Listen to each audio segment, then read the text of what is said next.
Story, Secrets in the Wind. Part 1. The beginning a day that seemed ordinary. Ha-Lin was an independent woman living in a small house on the outskirts of the city. Her life seemed peaceful, with busy workdays and relaxing weekends filled with music and books. She never thought she would find herself entangled in a dramatic story. That day, while tidying her wardrobe, Ha-Lin accidentally found a glamorous red dress she hadn't worn in years.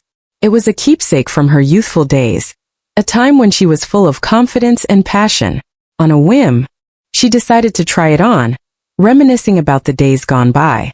At that moment, Conduway arrived. The 25-year-old nephew had previously arranged to help Lin fix a broken chair in her living room. His tall, composed figure always caught attention. Today, he seemed to have arrived earlier than expected, catching Lin still wearing the red dress she had just tried on. "Hello, Auntie." Duwei greeted her with a light smile. Startled, Ha-Lin turned around. In that fleeting moment, Dui's gaze lingered on her longer than usual. His eyes seemed to assess something beyond a simple greeting. Question for the audience. Do you suspect Conduwei might have a hidden feeling? Or was it just the closeness of the atmosphere? Ha-Lin, trying to regain composure, replied, "The chair in the living room has been loose for a while. Thank you for coming to help." She turned away to fetch Dui's tools. But her heart skipped a beat, realizing she felt uneasy, though Duwei showed no unusual behavior. With skillful hands and quick movements, Duwei easily fixed the chair. "All done. Annie, check if it's all right." Lin approached, pausing briefly, still unable to shake off the image of her nephew. For a fleeting moment, it felt like something unspoken had surfaced between them. Conclusion. Was Ha-Lin merely imagining things? Or could Dui's actions hint at something more? Part 2. Strange signals, shadows in his eyes. In the days following that tense encounter, Conduwei began visiting Ha-Lin's house more frequently than usual. Each visit came with a reason, fixing electrical appliances, helping with chores, or even bringing her a new box of tea he'd found. Ha-Lin was surprised by this unexpected attentiveness, but soon noticed strange signals in his behavior. His glances seemed to linger longer than normal. His words, though casual, carried an underlying tone. One evening, after returning home late from meeting friends, Lin found Duwei waiting outside her house. "I thought you'd been out too long," he said softly. "I was worried you might need help."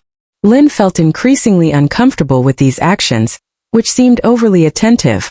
One day, when Duwei borrowed her laptop to review a document, Lin accidentally discovered a folder containing photos of herself, taken during family gatherings and candid moments. Alarmed, she began questioning his true intentions. That night, a message from Duwei appeared on her phone.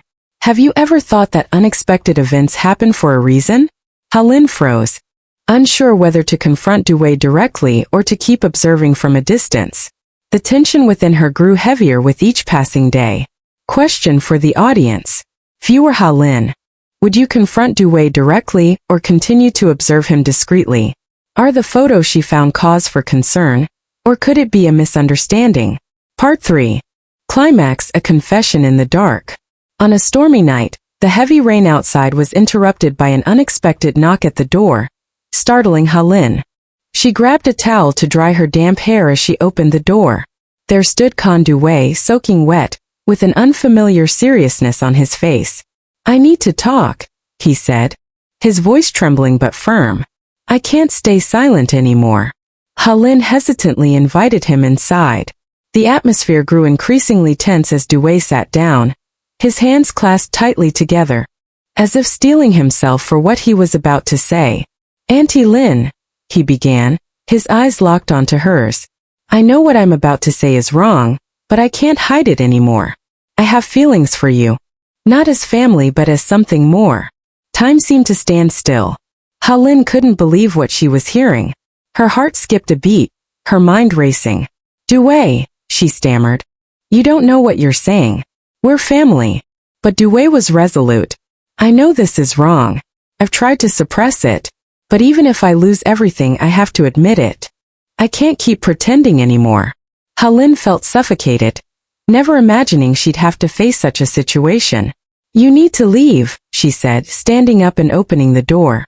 Duwei looked at her. his face streaked with rain and despair. I'm sorry, but it's the truth. On his way home, Dewey was involved in a serious motorcycle accident.